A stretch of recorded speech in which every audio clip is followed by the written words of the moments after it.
주의 말씀은 내 삶을 변화시킵니다. 오늘도 주의 말씀에 마음의 문을 엽니다.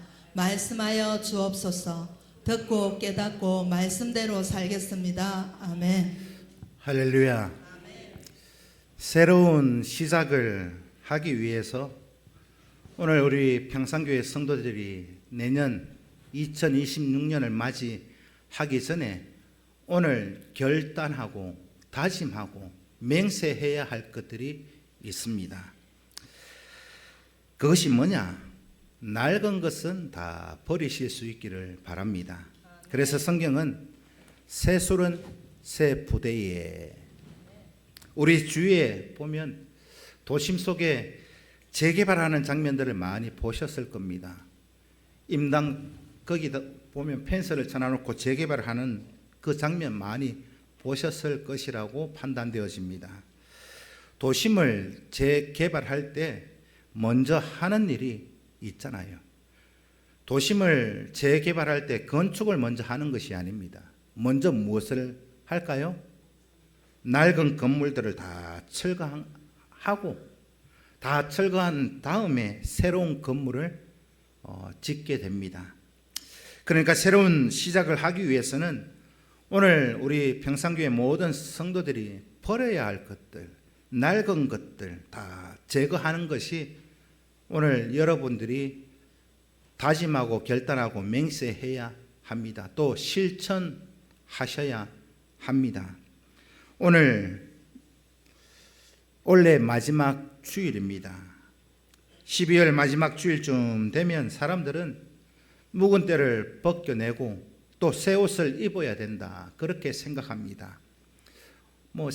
신정은 좀 그렇지는 않습니다만 구정 전에 사람들이 목욕탕을 가서 묵은 때를 다 벗기고 새해를 시작하잖아요. 제 어릴 때만 해도 구정 전에 보면요, 사람이 얼마나 많은지, 제 어릴 때 가보면 아버지하고 형들하고 목욕탕 가면 옷장이 없어요.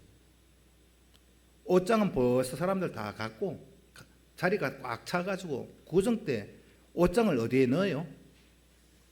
가면요, 바구니, 플라스틱 바구니, 거기에 옷 담아가지고 포개가지고 목욕했던 기억이 있습니다. 여러분들이 있으십니까? 사람들이 얼마나 많은지 등 밀려고 하면은 옆에 있는 사람 등이 데일 정도로 그만큼 묵은 때를 벗겨내는 그런 모습들이 있었지 않습니까? 오늘 저와 여러분 정말로 여러분들이 묵은 때 다 벗겨서 새해를 맞이하실 수 있기를 축복합니다. 우리가 요즘 그런 말 많이 합니다. 참 물가가 많이 올랐죠. 물가가 너무 많이 올라가지고 돈 쓸 거 없다, 그런 말 많이 합니다. 5만 원짜리를 깨면 어디 갔는지 잔돈이 없어요. 옛날에는 그래도 만 원짜리 깨면 잔돈이라도 쓸 게 있었는데 요즘은 5만 원짜리를 깨면 잔돈은 어디 가붙는지 없어요. 돈 쓸 게 없다, 맞습니까? 그런데 그런 사람들의 말을 듣고 참 오늘 이 주일을 마주하니까 그런 생각이 듭니다. 사람들은 돈 쓸 거 없다라고 얘기하는데 세월, 이거 세월 정말 이거 별로 쓸 거 없는 것 같아요. 너무 빨리 지나가가지고 25년 새해 첫 주 맞이한 지가 얼마 안 된 것 같은데 벌써 1년 다 지나가 버렸습니다. 세월 별로 쓸 거 없지요. 60km, 70km, 80km 달리시는 분들이 있는데 우리 청년들은 그 실감 안 갈 거예요. 왜 이렇게 지겹노 할지 몰라도. 오늘 저와 여러분, 오늘 본문의 말씀이 이스라엘 그 역사 속에서 가장 중요한 송구 영신을 말씀하고 있는 겁니다. 낡은 것은 보내고 새로운 것을 마주하는 송구 영신. 이 송구 영신이 뭐냐? 이스라엘 백성들의 역사 속에서 과거의 잘못된 수치를 다 벗어버리고 새로운 시작을 알리는 말씀이 오늘 여호수아 5장 1절로 12절까지의 말씀입니다. 특별히 1절부터 9절까지의 말씀은 이스라엘 백성들이 과거의 수치를 벗어버리는 사건이 기록되어져 있습니다. 오늘 본문을 보니까 이스라엘 이 민족들 주변에 있는 다른 민족들에게 공포의 대상이 되었다라고 설명하고 있습니다. 과거의 수치를 다 벗고 이제 이스라엘 민족이 새로운 시작을 하면서 1절에 보니까 주변 나라들이 이스라엘 민족들을 보면서 공포에 휩싸여 있다 하십니다. 그 공포에 휩싸인 이유가 1절에 그대로 기록되어져 있잖아요. 이스라엘 요단강을 건너는데 어떻게 건넜어요? 마른 땅 같이 건넜다. 하나님의 기적으로 이스라엘 민족이 요단강을 마른 땅처럼 건넜습니다. 그 사건을 보면서 그 주변에 있는 모든 민족들이 두려워하고 있어요. 공포의 대상이 되었습니다. 왜? 이 요단강을 건너는 거 어떻게 건넜는지, 또 이 어떻게 건넌 것 때문에 왜 주변 민족들에게 공포의 대상이 되고 있는가, 이것을 여호수아 3장 15절 16절에서 말씀하고 있습니다. 함께 읽습니다. 시작. 요단이 곡식 거두는 시간에는 항상 언덕에 넘치더라. 궤를 맨 자들이 요단에 이르며 궤를 맨 제사장들의 발이 물가에 잠기자 곧 위에서부터 흘러내리던 물이 거쳐서 사르단에 가까워 매우 멀리 있는 아담 성읍 변두리에 일어나 한 곳에 쌓이고 아라바의 바다염 해로 향하여 흘러가는 물은 온전히 끊어지매 백성이 여리고 앞으로 바로 건널세. 아멘. 이게 여호수아 3장, 이 쉽게 말씀을 드리면 이 이스라엘 백성들이 요단강을 이제 건널 때 가나안 땅에 도착한 그때가 언제였느냐? 추수 때였습니다. 추수 때. 추수할 무렵에 이스라엘 백성들이 요단강을 마른 땅처럼 건넜어요. 그때는 물이 많이 흘러서 요단강이 넘치는 때였다. 그렇게 말씀하고 있잖아요. 물이 엄청나게 불어나가지고 물이 많은 때였는데 요단강을 어떻게 건넜어요? 마른 땅같이 건넜다. 가뭄이라서 요단강에 물이 없는 때가 아니고 물이 많은 때, 추수하는 때, 곡식 거두는 때, 이때 이스라엘 민족 백성들이 요단강을 건넜는데 제사장이 궤를 메고 요단강에 발을 딱 들여놓으니까 어떻게 됐어요? 요단강이 갈라졌습니다.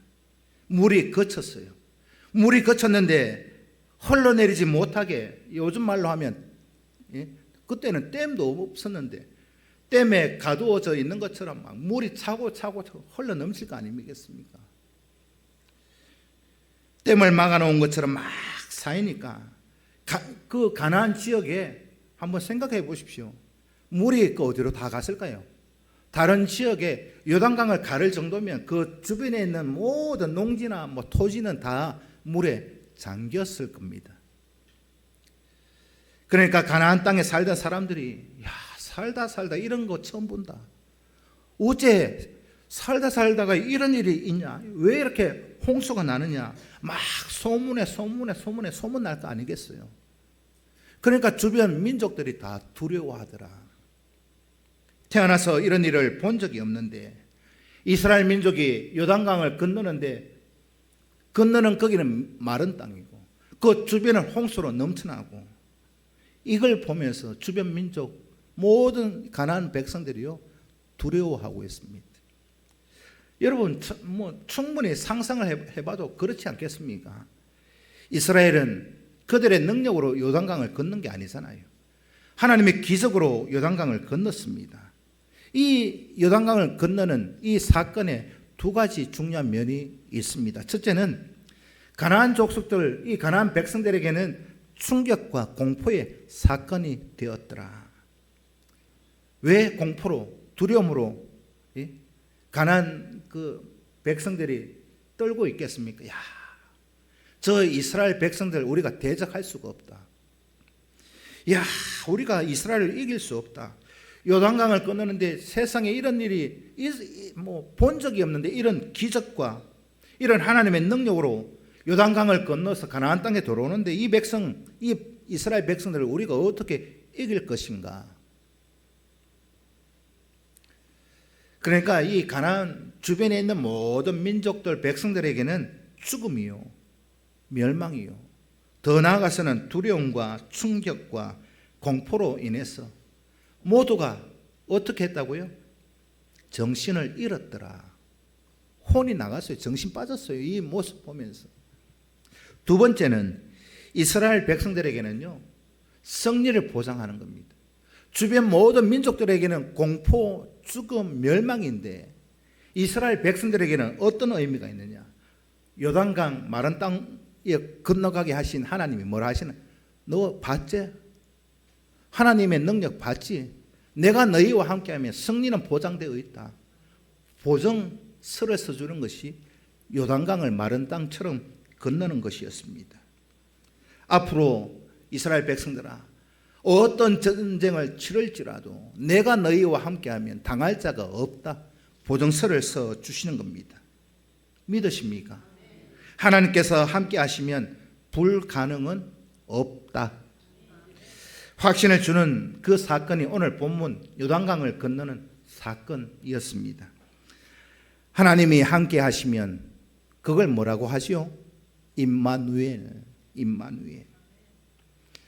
이스라엘 백성들과 함께 하셨던 임마누엘의 하나님이 오늘 우리 평산교회 모든 성도들과 함께 하시는 줄로 믿습니다.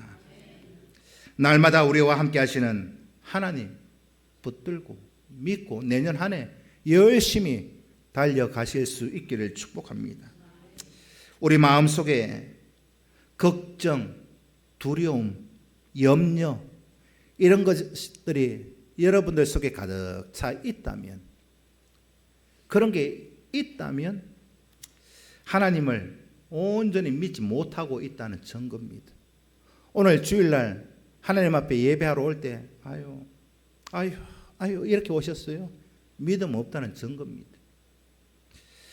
믿음과 두려움, 이거는요 늘 우리 속에 보면 반비례합니다. 반비례. 내 마음속에 하나님을 향한 믿음이 충만하면 내 안에는요 어떤 두려움도 염려도 공포도 절망도 없습니다. 여러분들 다 경험해 보셨잖아요.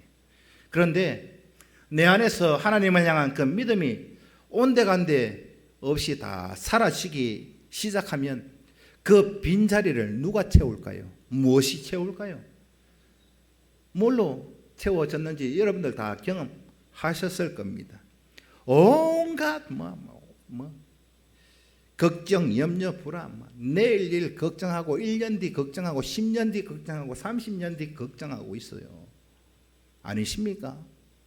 내일 일을 알지도 못하는데 왜 미리 당겨가지고 10년 뒤에 있을 일을 걱정하고 염려, 믿음 없는 거예요. 오늘 이 본문에서 요단강을 건너는 사건, 그게 바로 방금 말씀드린 그 사건을 증거로 제시해 주고 계십니다. 왜 이스라엘 백성들이, 이스라엘 이 백성들 안에는 염려, 근심, 걱정이 아니라 그들에게는 확신이 차 있었어요. 믿음으로 가득 차 있었다는 겁니다. 그런데 반대로 주변 이 가나안 지역의 백성들은 어떻게 했어요? 절망하고 두려워하고 공포해. 오늘 저와 여러분 이스라엘 민족이 가지고 있는 확신, 믿음에 차 계십니까? 아니면 두려움과 공포와 절망으로, 근심, 걱정으로 여러분 마음을 채워가고 있습니까? 그러면 그냥 주변 믿음에 서지 못하고 그냥 주변에 있는, 그냥 쉽게 얘기하면 덜러리. 여러분 덜러리 되실래요? 주인공 되실래요? 오늘 본문 이스라엘 백성들은 주인공이고요. 그 가나안 지역에 있는 모든 민족 백성은 덜러리입니다. 두 번째, 요단강을 건너는 이스라엘은 먼저 이 하나님께서 명령을 하셨는데 어떤 명령을 하셨느냐? 할례를 행하라. 할례. 하나님께서 할례를 행하라고 명령을 하셨잖아요. 할례를 행한다. 할례를 행한다. 우리 여자 성도님은 뭐 나와 상관없는 일이네, 그래 치부해 버릴 수도 있습니다만, 할례를 행하는 것은요, 그 당시에 대단히 위험한 일이었습니다. 요즘처럼 의술이 뭐 발전이 있습니까? 병원 가서 수술을 합니까? 인간적인 생각으로 한다면 뭐 전쟁을 앞두고 있는 형편 속에서 할례를 행하라, 하나님께서 이 명령을 하신다. 여러분 생각해 보면 납득이 잘 안 되는 명령을 하셨습니다. 요단강을 건너고 이제는 이스라엘의 민족들 사기가 기세등등한 상황 속에서 이 여세를 몰아가지고 이 가나안 지역의 다른 뭐 족속들을 하나씩 점령해 가야 하는 이 전쟁을 앞두고 있는 이 상황 가운데 하나님이 할례를 행하라 하시어요. 할례를 행하면 그 고통으로 인해서 최소한 한 3일은 꼼짝을 못합니다. 아파서. 그러면 이때 이 할례를 행하고 3일 동안 꼼짝을 못하고 있는데, 이때 가나안 사람들이 이스라엘 민족을 공격해 오면 어떻게 됩니까? 어떻게 될까요? 이길 수 없어요. 영락 없이 피할 수밖에, 멸망당할 수밖에 없는 상황이잖아요. 그런 위험한 할례를 이스라엘 백성들에게 하나님 하라 명령하십니다. 할례가 얼마나 위험한 일이냐, 창세기 34장에 보면은요 잘 나와 있습니다. 창세기 34장에 보면 세겜성 사건이 기록되어져 있는데, 이 세겜성 사건이 뭐냐, 야곱의 딸 디나가 세겜성에 갔다가 거기에 성폭행 당했어요. 성폭행 당해 놓으니까 막 야곱의 아들들이 열받았지 않습니까? 열받아 가지고 이 세겜성 사람들을 어떻게 죽일까 고민하다가 세겜성 사람들을 속였어요. 너희들이 할례를 행하면 우리 동생하고 결혼도 시켜주고, 할례를 행하면 우리가 너희들하고 화친해가지고 좋게 지낼게. 세겜성 사람들 다 할례를 행하라. 어떻게 했어요? 세겜성 사람들 다 할례를 행했습니다. 야곱 이 가문과 결혼하려고. 그때 야곱의 아들들이 가가지고 다 쳐 죽여 버렸습니다. 할례를 행하고 있으니까 꼼짝 못하고 있는 그때에. 그만큼 이 할례라고 하는 건요 참 고통스럽고 위험한, 죽음을 앞두고 있는 일이라고 할 수 있습니다. 그런데 요단강을 건너기 전에 하나님께서 이 할례를 행하라 명령하셨으면 그래도 좀 덜 하잖아요. 이해할 수 있어요. 이제는 요단강을 건너서 이제 가나안 지역에 들어갔어요. 들어갔는데 이제 적들은 펼쳐져 있는데, 그때 공격해 오면 꼼짝달싹할 수 없는 그런 상황에 하나님이 할례를 행하라. 이론상으로 우리 사람의 생각으로는 있을 수 없는 명령을 하나님이 오늘 하시고 계시더라. 하나님께서 할례를 명령하신 이유가 무엇입니까? 오늘 본문 4절의 말씀에 보면 광야 2세대, 그들은 할례를 받지 못했다. 그리고 오늘 본문 7절에 보면 그들은 할례 없는 자가 되었다. 광야에서 태어난 자들은 할례를 하지 않았다. 구약에서는요 할례를 행하지 않은 자는, 할례를 행하지 않은 사람은 하나님의 백성이 아닙니다. 구별된 자가 아니에요. 하나님과 전혀 관계없고 하나님의 언약 안에서도 들어가지 못하는 사람이 할례 못 받은 자입니다. 다르게 쉽게 말씀을 드리면 구약에서 할례를 행하지 않고 할례를 받지 않았다, 이방인입니다. 이방인. 다른 말로 또 설명을 드리면 광야에서 태어난 2세대는요 하나님 앞에서 할례 없는 자고 하나님의 언약과 관계없는 자고 이방인이 되어 버렸다는 겁니다. 그래서 하나님이 이들과 함께 할 수 없으니까 할례를 행하라 하십니다. 할례를 행하라 이 명령을 하신 것은 이스라엘 백성들을 다시 언약 백성으로 만들어 주시고자 하는 약속, 명령이셨습니다. 그래서 이것 때문에 하나님께서 할례를 하라고 명령하신 거예요. 하나님 보시기에는 무엇이 먼저 우선이 되어지느냐? 이스라엘 백성들에게는 우선순위가 달랐어요. 하나님이 생각하는 우선순위가 달랐습니다. 이스라엘 백성들은 요단강을 마른 땅처럼 건넜잖아요. 건넜는데 가나안 지역을 먼저 점령하는 것이 이스라엘 백성들이 우선순위였고, 하나님은 가나안 지역은 어차피 하나님 편에서 말씀드리는 거예요. 가나안 지역은 어차피 내가 준다고 했다. 준다고 했으니 그거 너희들한테 돌아갈 건데, 먼저 그거 너희들한테 가기 전에 너희들이 나와 언약을 맺자. 나와 함께 하자. 이게 하나님의 우선 순위였다라는 것입니다. 하나님 보시기에는 약속의 땅 들어가서 생활하는 것이 중요한 거 아니다. 왜? 그거 너희들한테 준다고 약속했으니. 이들은 그보다 더 중요한 것은, 이스라엘 백성들은 하나님의 언약 안에 들어가는 게 우선이었어요. 할례 없는 백성에서 언약 백성으로 들어오는 그것이 중요하기 때문에 하나님께서는 가나안 정복하기 앞서서, 전쟁하기에 앞서서 할례를 행하라 명령하신 이유가 여기에 있습니다. 그런데 이 할례가 여러분들 다 아시는 것처럼 몸에 행하는 거잖아요. 몸에 행하고 표피를 잘라내고, 구약에도 이미 선지서 이렇게 올라가 보면 뭐라고 하느냐? 할례는 몸에 행할 것이 아니라, 원래 여러분 할례는 육신의 몸에 행하는 것인데, 선지서에 보면 할례를 행하라 하면서 선지자들이 뭐라 하느냐? 육신의 할례를 행하지 말고 마음에 행해라. 마음에 할례를 행하라 했잖아요. 기억이 없었어요? 마음의 할례, 이게 뭐냐? 철저한 회개를 말합니다. 내 마음을 베었어. 내 마음의 표피를 베었어.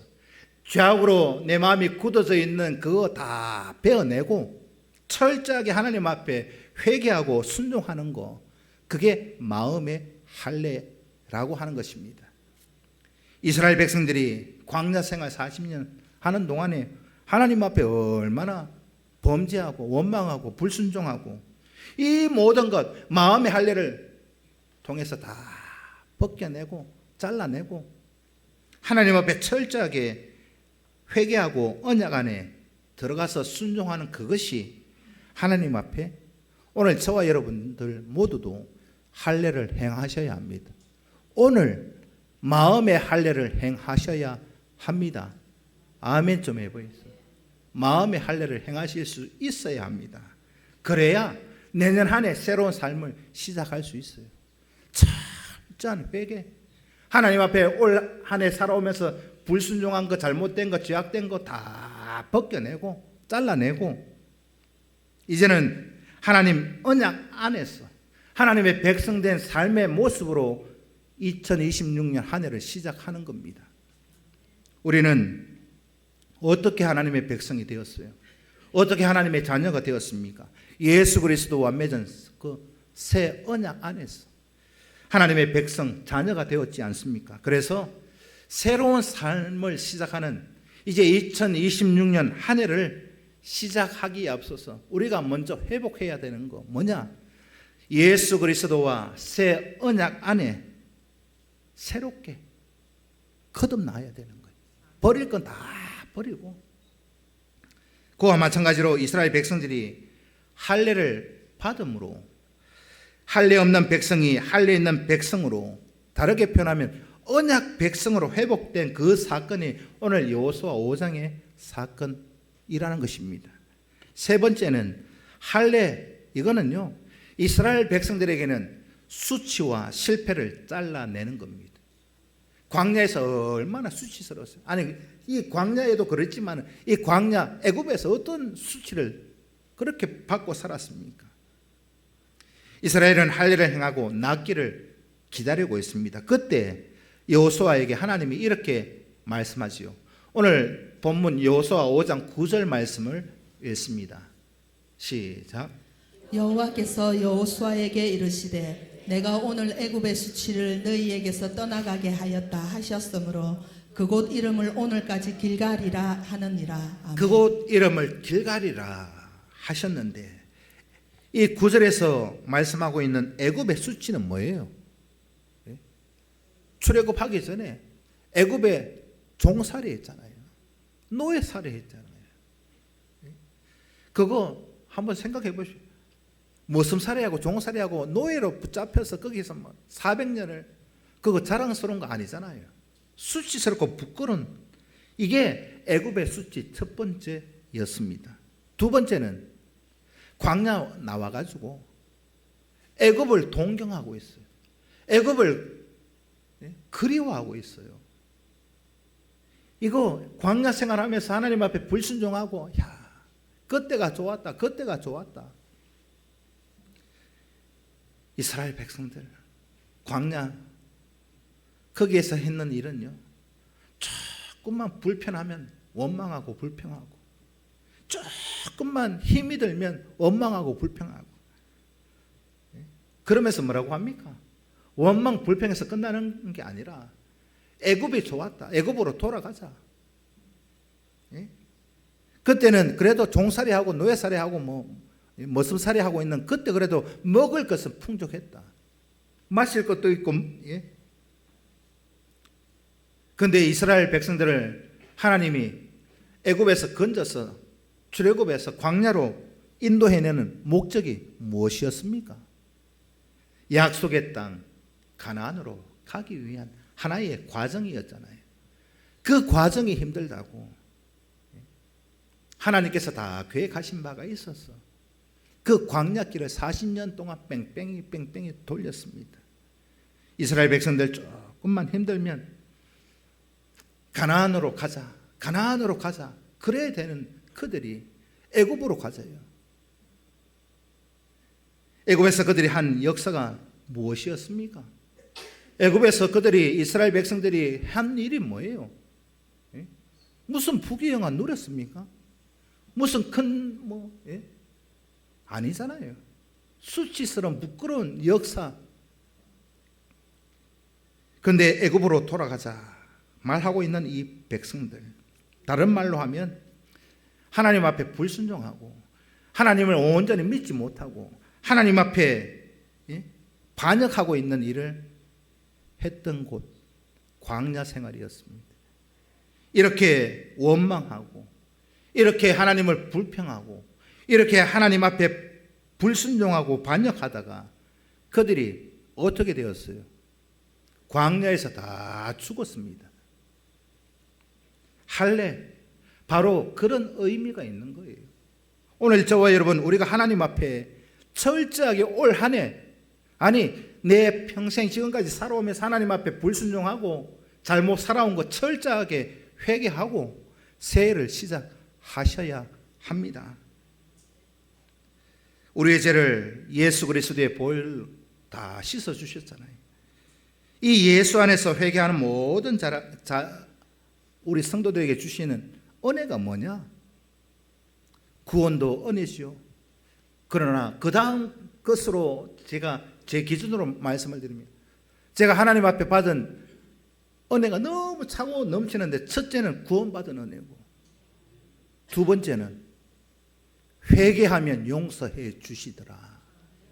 그게 저의 두 번째 은혜였습니다. 이런 면에서 할례 이걸 받는다는 거는요.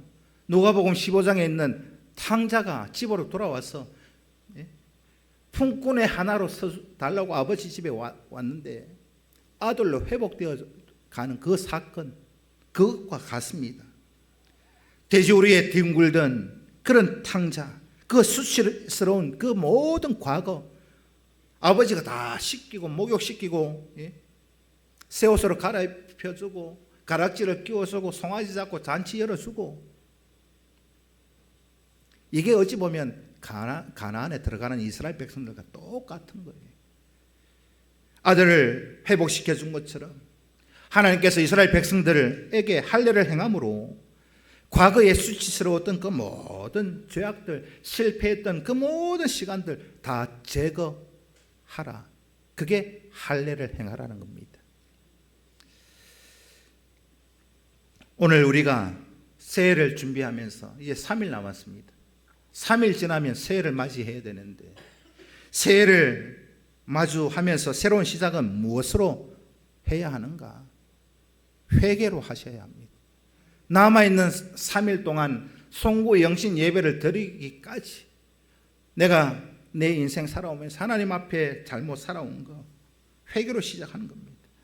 지나왔던 이 세월들을 돌아보면서 내가 하나님 잘못했는 거, 실패했는 거, 내 안에 부끄러운 그런 모든 수치 다 예수 그리스도의 보혈로 다 회개함으로 깨끗하게 씻겨내고, 그래서 새로운 출발은요, 이 3일 시간 동안에 철저한 회개가 있어야 된다. 그게 내 안에 있는 더러움과 수치와 모든 것 죄악들을 다 잘라내는 시간입니다. 그게 회개입니다. 또 오늘 본문 10절에서 12절은 이스라엘 백성들의 새로운 출발을 말씀하고 있습니다. 이스라엘은 애굽에서 노예 신분으로 종살이하고 살았던 그 날이잖아요. 유월절. 애굽에서 왜 유월절을 지냈어요? 애굽에서 구원받은 날이 애굽에서 유월절을 지킨 역사의 첫 번째입니다. 유월절은 애굽에서 구원받은 날이잖아요. 가나안에서 또 지키는 첫 번째 유월절이 뭐냐? 이제는 새로운 시작, 새로운 시대, 이걸 알려주는 신호탄입니다. 이스라엘은 유월절을 지킴으로 이제는 새로운 삶을 시작하게 되어진 겁니다. 여호수아 4장 19절에 보면 이들이 언제 도착했느냐면 1월 19일에 도착했어요. 여호수아 4장 19절에 보면 1월 10일에 그들이 가나안 땅에 도착을 했다고 말씀하고 있습니다. 그리고 오늘 본문 10절에 보면 14일에 유월절을 행했다, 그렇게 기록하고 있잖아요. 요단강을 건너고 유월절을 지키는 그 의미는 뭐냐? 순종하는, 어찌 보면 믿음을 다짐하는 결단의 시간이었습니다. 불순종하고 실패했던 그 구시대와 단절하는 시간.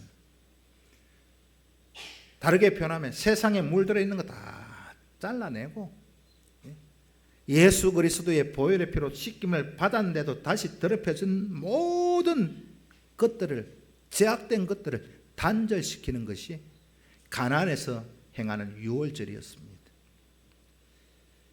유월절이 어떤 사건입니까? 여러분 다 잘 아시는 것처럼 모세가 애굽에서 어린 양의 피를 문설주에 발라라. 그러면 그 피가 묻어있는 집은 죽음의 사자가 다 넘어가리라. 그 말을 듣고 피를 바른 집은 구원을 받았고, 그 피를 바르지 않은 사람들, 바르지 않은 이유는 설마 그러려고 믿음이 없기 때문에.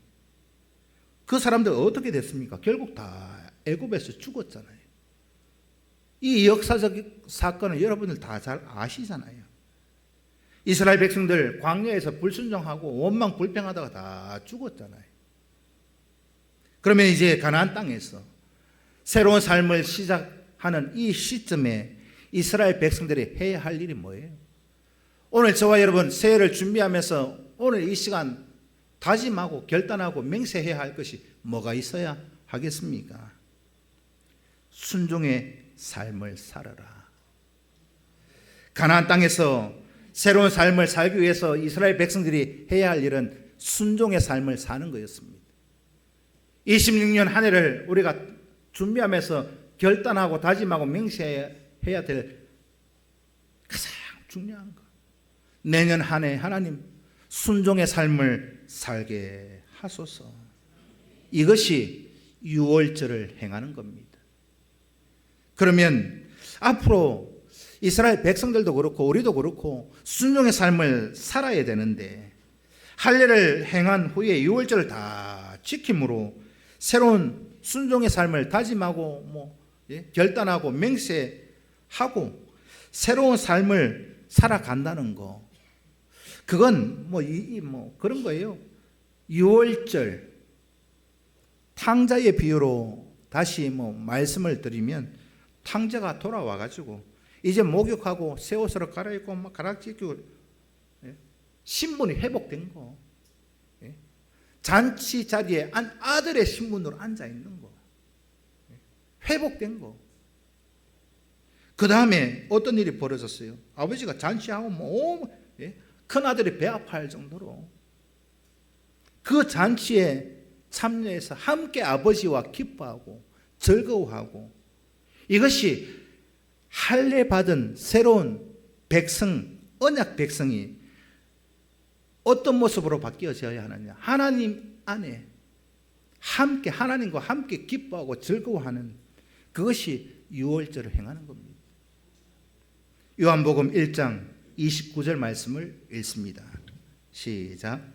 이튿날 요한이 예수께서 자기에게 다오심을 보고 이르되 보라, 세상 죄를 지고 가는 하나님의 어린 양이로다. 아멘. 요한복음 1장 29절, 이게요 오늘 우리에게 유월절입니다. 회개를 통해서 예수 그리스도의 보혈의 피로 죄 사함 받고 예수 안에서 하나님과 함께 기뻐하고 함께 즐거워하는 것, 이게 진짜 혁신, 진짜 새로운 출발 아니겠습니까?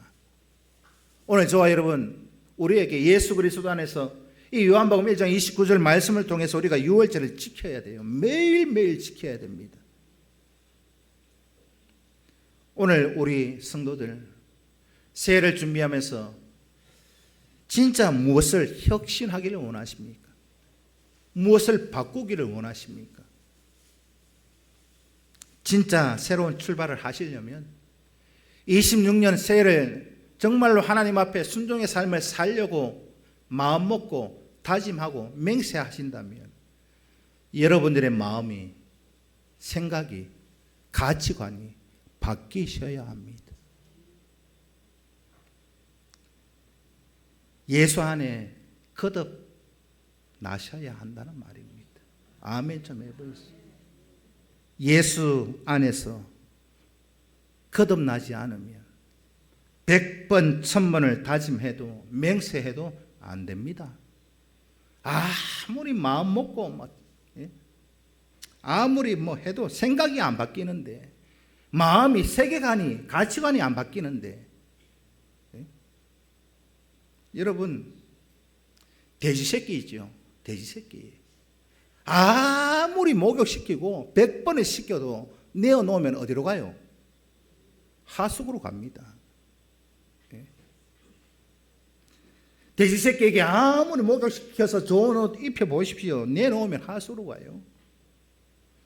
마음이 거듭나지 않았기 때문에, 마음이, 생각이, 가치관이 바뀌지 않았기 때문에, 아무리 다짐하고 결단하고 맹세한다 해도 똑같아집니다. 내일 가면. 진짜 오늘 저와 여러분 바꾸십시오. 혁신을 이루십시오. 새로운 출발은 나의 생각과 나의 마음과 가치관이 바뀌어야 합니다. 예수 안에 거듭나야 합니다. 이것을 오늘 본문이 우리에게 말씀하고 있습니다. 할례 받고 유월절 안에서 기뻐하고 즐거워하는 이거, 새로운 출발을 알리고 있더라는 거죠. 이어서 유월절을 지킨 후에 일어났던 변화를 말씀하고 있습니다.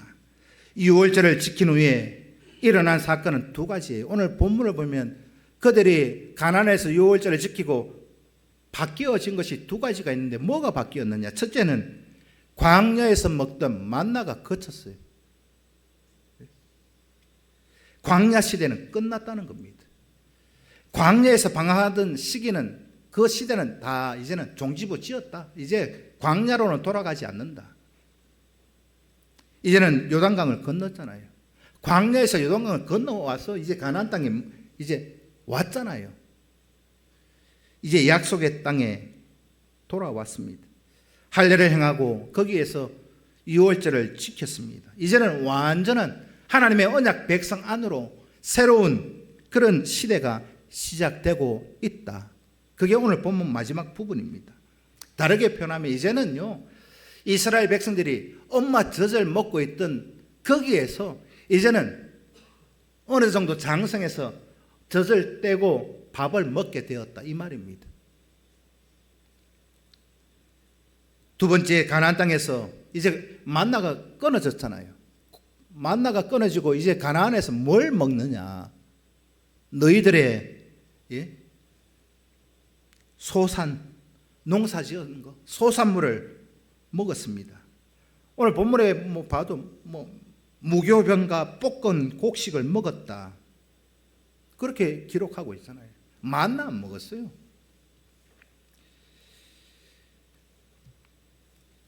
가나안 땅에 오자마자 그들이 농사도 안 지었는데 뭘 무교병 볶은 곡식이 있었느냐, 이렇게 생각할 수도 있잖아요.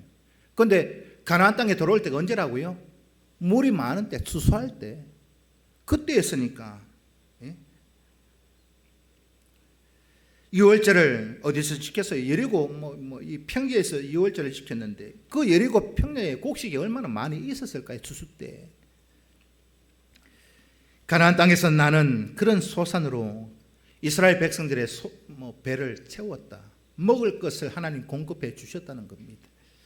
이것이 가나안 땅에 새로운 시대를 열고 있는 이스라엘 백성들에게 또 하나의 다른 새로운 사명을 주고 있는 겁니다. 그게 뭐냐? 경작하고 농사짓고 다스리는 새로운 사명이 주어졌다는 거예요.